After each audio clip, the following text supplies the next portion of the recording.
Hey traders, in today's video, I'm going to be breaking down a very simple but profitable channel breakout system in Pine Script.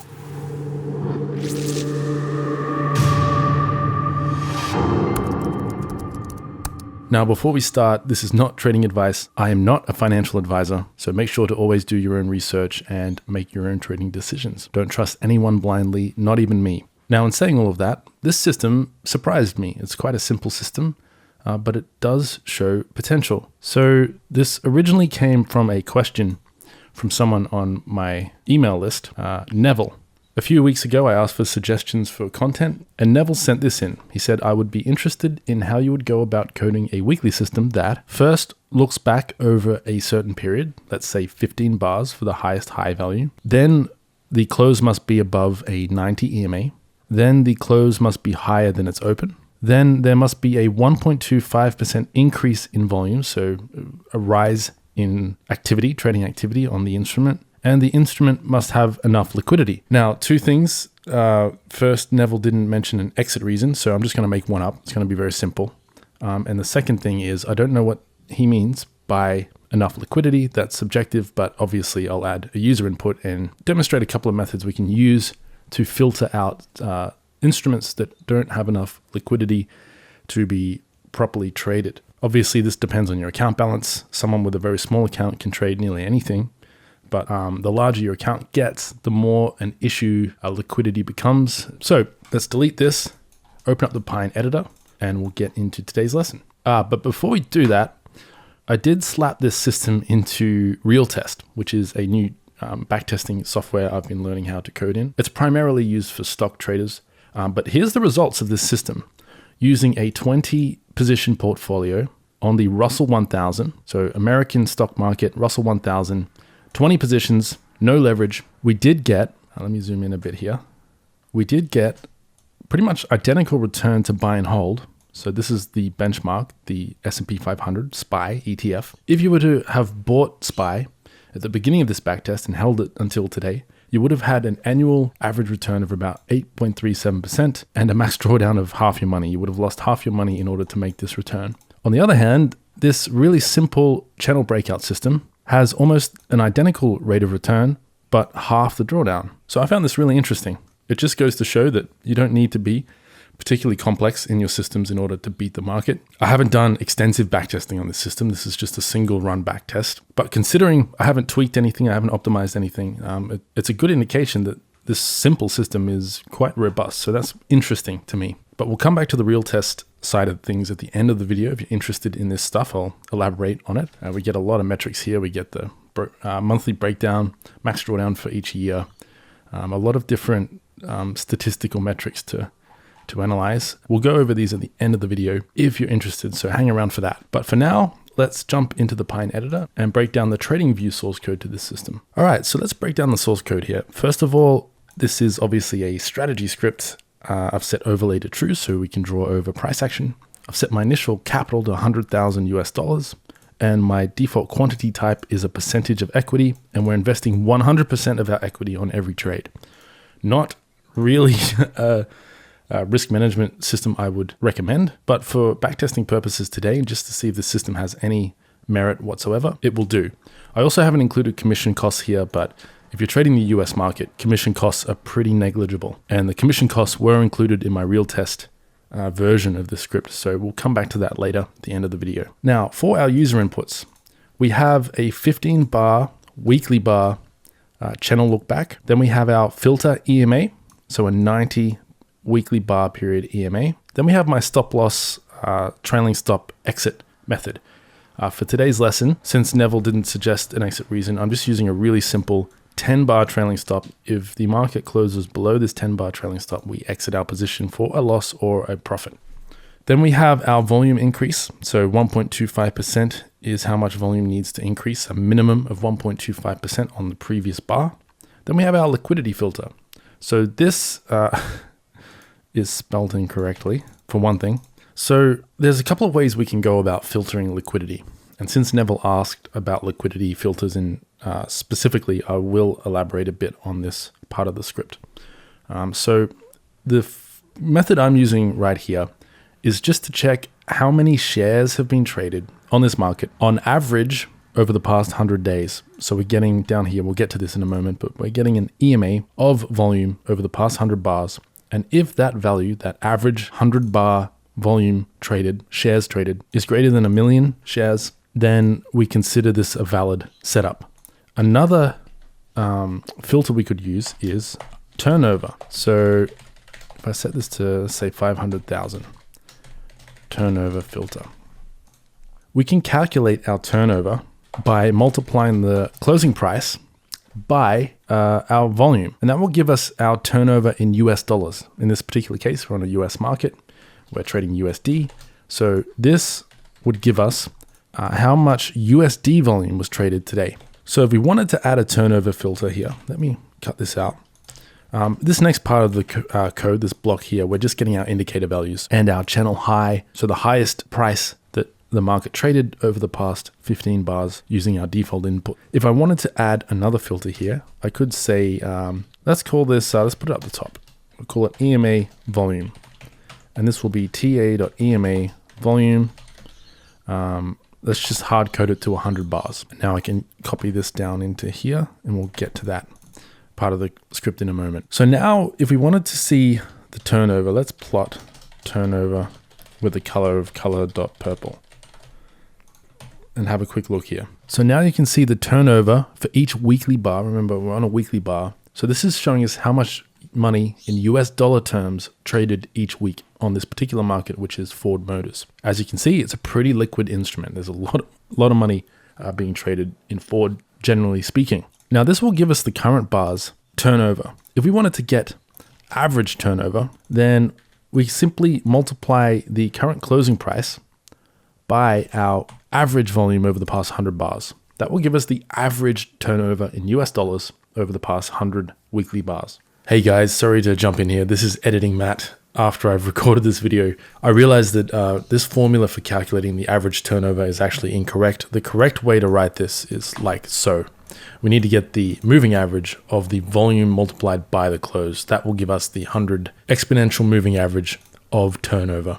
So this will be in the corrected code linked in the pinned comment below. And now we can add another filter here. We can say, did we trade at least 1 million shares over the past 100 bars? And is our average turnover greater than, let's say, 500,000 US dollars? And I've got this input here we can use instead. So those are two methods for filtering out low liquidity instruments. So instruments that aren't traded very heavily. Now, depending on the market capitalization of whatever stocks you're trading or whatever market you're trading, Bitcoin, crypto markets, this isn't really appropriate for Forex trading because the volume for Forex trading markets is dependent on the broker, not the global markets. So currencies are the most liquid markets in the world, but most brokers only show the volume of their brokerage. So I don't typically use liquidity filters or anything to do with volume in Forex trading systems, but in stocks and crypto, it's pretty important. So there's our two liquidity filters.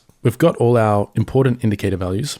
The final thing to do is check our entry conditions. So LC stands for long condition. I could have put this all on one line of code, but that makes it harder to read. So I've put each condition on its own line. First condition is the current close must be greater than our channel high. If we don't include this historical operator, then the condition will never be met because this channel high includes the current bar, and the current bar obviously cannot close greater than its own high. So we need to check the previous bar's high, the previous bar's 15 period channel high. If price closes above that, we have a channel breakout, but we have some other filters we need to check. The second filter is that the closing price must also be above our EMA, which in this case is our 90 period EMA, so 90 week EMA. The third condition is that the bar must close higher than it's open. So we need a bullish bar. We can't have a gap up above our channel high and then a bearish close. That would not be a valid trading setup. We need a bullish breakout while we're above this moving average. So we need momentum to the upside, channel breakout, confirmed channel breakout, and a bullish bar kicker, to use a poker term. And then finally, we need to check the volume filter. So we need the current bar's volume to be greater than the previous bar's volume multiplied by, and this little equation here just converts this user input into a decimal form. So I could have got rid of this entirely, but then our user input would need to look like this. 1.0125 would be a 1.25% increase. But to make it more intuitive to work with this script, I've included this formula, which if I pull up a calculator real quick, will look something like this. So let's say the previous bar's volume was 10 shares. We need today's bar, or this week's bar, volume bar, to have traded at least 10 times 1 plus, and then 1.25 divided by 100. If I close those off, 10.125 is our volume that the current bar must have traded in order to exceed the 1.25% increase on the previous bar. So hopefully that makes sense. It's pretty simple mathematics, but it does look a bit confusing when you're writing it out in code if you're new to coding. The final condition here is the liquidity filter. So we need the average over the past 100 bars of volume to be greater than our liquidity input, so 1 million shares in this case. That might be a bit too high for certain markets. You might want to swap these around. You might want 100,000 shares traded, but at least 1 million in turnover. That probably makes more sense, but I'll leave that to you guys to play around with. For today's demonstration purposes, this is fine. So we're combining our two filters here, our share filter and our turnover filter. These are combined into one condition, and then long entry combines all 5 conditions to give us our entry signal. And if long entry is true, then we enter a long trade. We give the long trade an ID of long. I've already specified in the strategy default parameters how much I'm risking on each trade. We're not risking, we're investing 100% of our equity on each trade. But because we have such a tight stop loss, if I zoom in here, you can see once we enter a trade, once we get that confirmed breakout over the previous bar's 15 bar high, the 10 period EMA starts drawing. And once we get a close below that 10 period EMA, we exit on the next bar's open. So that's our stop loss / trailing stop profit system for this script. And this is where we exit the trade. If the current bar's close is less than our 10 bar EMA. So we don't discriminate between profit or loss. We just exit. So this is kind of like a trend following system or momentum system. We're just trying to capture breakouts, ride them for the short term, and as soon as momentum sort of slows down or reverses, like we did here on this big red bar, that's a good time to get out of our trade. Obviously, it'd be nice to exit up here, but good luck finding a method that can see into the future and tell you when you're going to have a big red bar. I've never found one in all the years I've been trading and researching systems. There are some techniques you can use to lock in profit once you're into profit, but in my experience, don't take my word for it, but in my experience, trying to lock in profits, trying to get too creative with locking in profits really doesn't tend to add much to the bottom line. Simple exits tend to work best. And for every time you give back all this profit, you'll find another 10 trades where this red bar didn't close below the stop loss and the market continued much higher. And so there's pros and cons to all exit reasons, all exit methods. We'll cover that in future lessons. I did get a request to cover how exit reasons affect certain systems. That is an interesting topic that we could do a deep dive into. But for today's lesson, that's it. We're done. We have our system written out. Very simple but profitable channel breakout system. Finally, down here, we draw the channel high, our blue EMA filter. And if our position size is not equal to 0, meaning we have an open trade, then we draw our exit EMA, the red EMA. Otherwise, if we're flat, you can see we exited a trade here and we didn't open a new trade until here. So we don't need the 10 bar EMA being drawn and cluttering up our chart in between these two trades. So we just stop drawing it. Once we exit our trade, we don't draw the 10 bar EMA until we enter a new trade, just like a normal stop loss would work. So as always, the source code to this script will be in the link in the pinned comment below if you want to go and play around with this system. Just quickly, we'll have a quick look at how it performed on different markets. Now remember, we're investing 100% of our capital into each trade, which is not how a portfolio-based system would normally trade. For me personally, I can't give advice to you guys because I don't know your situation, but for me personally, I'm comfortable trading large percentages of my account balance on a trade if I know that I'm going to be exiting that trade very quickly if things go against me. Now, if we're using high amounts of leverage or trading a lower time frame, that changes things entirely. But for a weekly market system or daily bar system, I'm usually pretty comfortable investing maybe not 100%, but 20% of my account balance into a trade, because I know that even if I lose 50% of my money on that trade, that's only going to equate to a 10% loss on my portfolio level account balance. And if you're running multiple systems on multiple markets, on multiple time frames, all of that tends to balance out your equity curve, and it's not as scary as it sounds on paper. So anyway, with that said, let's wrap up this lesson by having a quick look at how this looks in RealTest. All right, so this is RealTest. If you haven't seen this before, it'll look very, very different to Pine Script. But for those of you who've been on my mailing list for a while, where I send out my weekly newsletter, which is completely free, by the way, go and check that out if you haven't already. You can find the sign up form at theartoftrading.com. Those of you on the list would know that I've been playing around with RealTest a little bit over the past year or so, and it's a very interesting piece of software. To my surprise, it's not particularly widely known on the internet in the trading niche. Software like Amy Broker and TradeStation, those sorts of platforms are way more commonly discussed and used. But I've really taken a liking to RealTest, specifically for stock trading systems. For Forex and stuff like that, TradingView is still my number one choice. But for stock trading, I do very much prefer RealTest because it allows a portfolio level backtesting. So we can see how our systems perform when traded, in this case, on 20 stocks simultaneously. So in this script, we can have up to 20 positions open at any time. And let's quickly break down the code. So I won't bother breaking down this part here.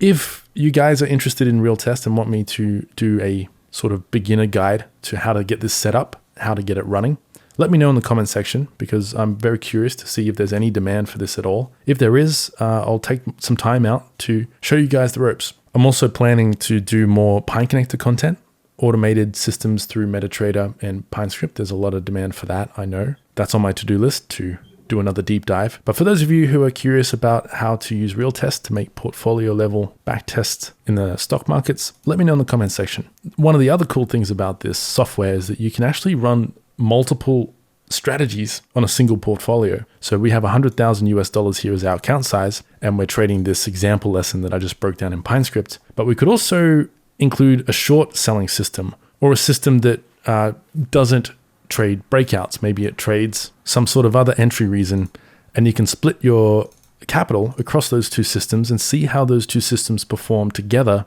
how that influences your equity curve. If you're trading a trend following system simultaneously with a counter trend or mean reversion system, sometimes that can really even out your equity curve and reduce your max drawdown, because you're attacking the markets from two different directions simultaneously. So when one system's not working very well, the other one makes up for it. And yeah, you get the idea. It's very powerful stuff. So anyway, here's our system code. It's exactly the same as Pine Script, except the syntax is slightly different. So we're checking if the closing price of the current bar is greater than the highest high over the past 15 bars.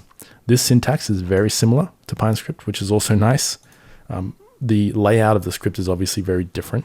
But again, if you guys are interested in having me explain how the scripting language in RealTest works, let me know in the comments. But anyway, here are our 5 conditions. I don't have the turnover condition added to this, the turnover filter, but everything else is the same as the default settings in the other script. The major difference between this script and the other script is that I've added a regime filter. I've gone over regime filters multiple times in the past. I'll leave some links to those in the video description and pinned comment as well. I've got lessons on how to create a regime filter in Pine Script using the security function. This is the same thing, but in RealTest. So here we're getting the 200-day moving average from the S&P 500 ETF, the SPY ETF, from the S&P 500 index. And that's one of our filters. So we need all of our regular filters that we just went over to be met. And we also need the S&P 500 to be trading above its 200-day moving average. If those conditions are met, then we have a valid breakout trade. Now, when you're trading multiple positions, in this case 20, we need a way to rank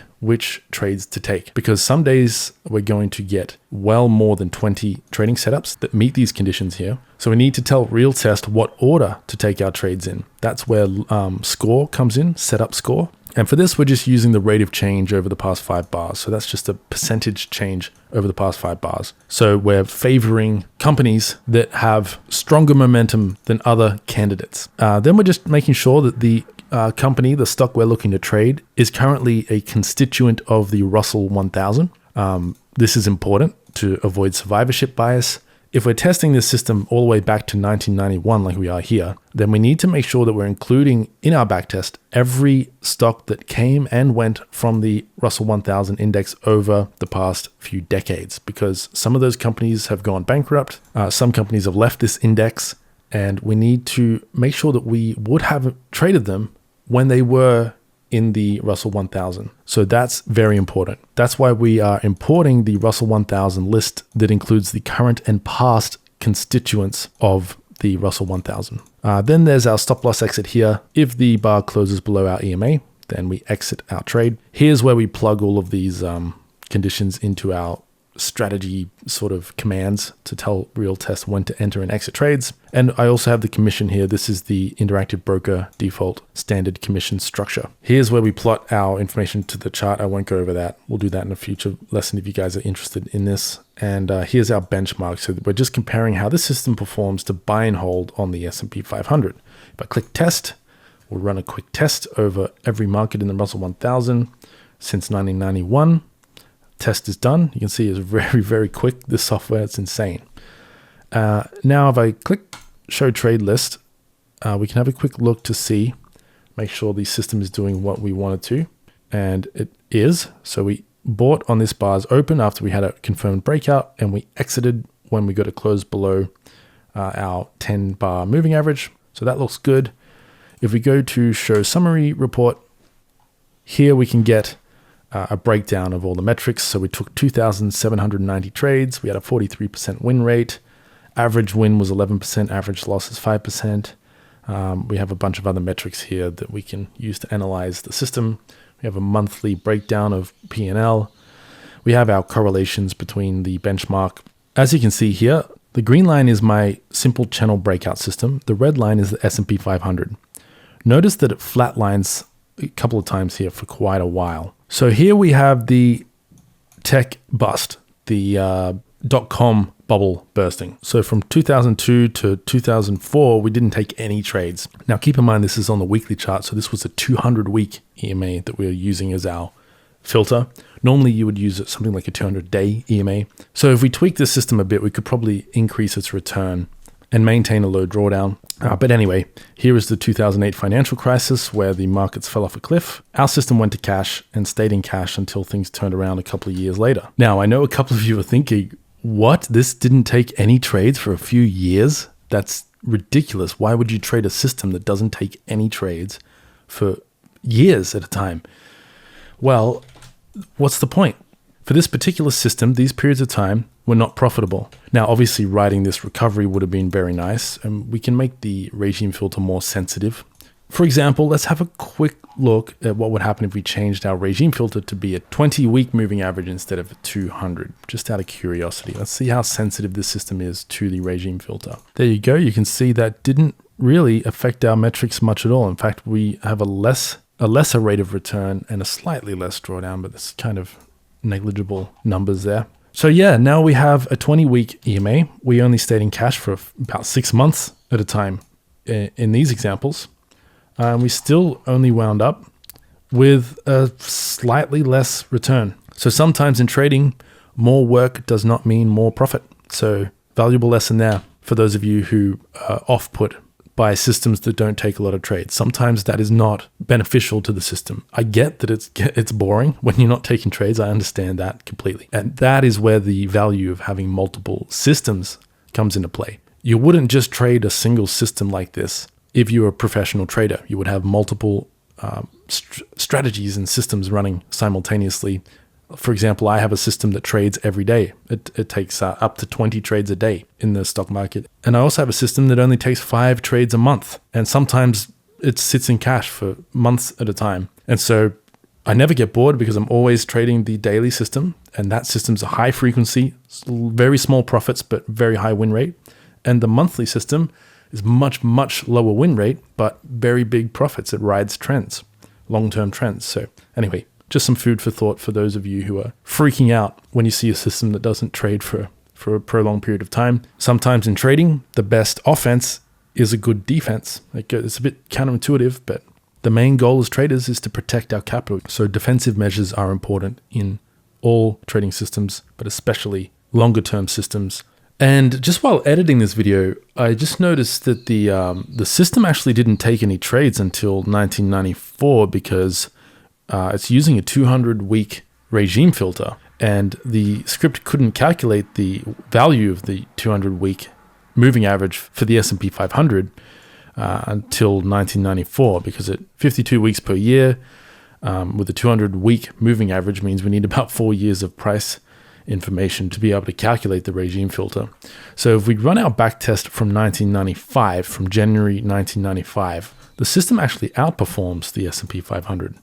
I mean, these numbers are negligible, but if we want to compare these fairly from when they started trading, this system actually ends up ahead of the S&P 500 quite significantly, especially during the 2008 financial crisis. Sure, there was a long period of consolidation here where we did not make new equity highs, and we went to cash for quite a while, but we avoided this catastrophe. And that's one of the major benefits of a regime filter. But anyway, just thought I'd mention that. So again, this isn't a spectacular system. It's not something I would personally trade, but it's a good foundation for a very simple weekly, low maintenance trading system. You only need to check your trades at the end of each week. And in doing so, you get the same return as buy and hold, but half the drawdown. Pretty cool stuff. I hope you guys found that interesting. If you did, let me know in the comments section. If you want more RealTest stuff, I'd love to show you guys. But if there's no interest in it, then I'm not going to waste my time. But yeah, anyway, the Pine Script code will be in the pinned comment below. As always, best of luck with your trading. Thank you for watching this video. I appreciate each and every one of you, and I will speak with you in the next lesson. Take care. Have a great week. Goodbye.